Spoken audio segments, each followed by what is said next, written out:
بله ها، ما خودت دارم، وطندارای ما دارم. در کجای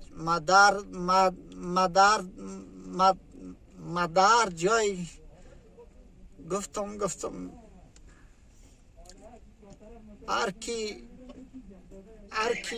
هر کی آرامزاده از دست خدا بود.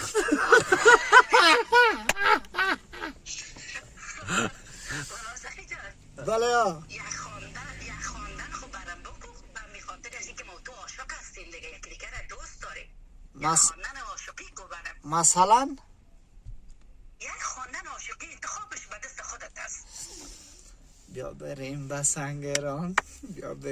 سنگران، جمله خوبان هموجه است، بلبل گلزار قدردان هموجه است.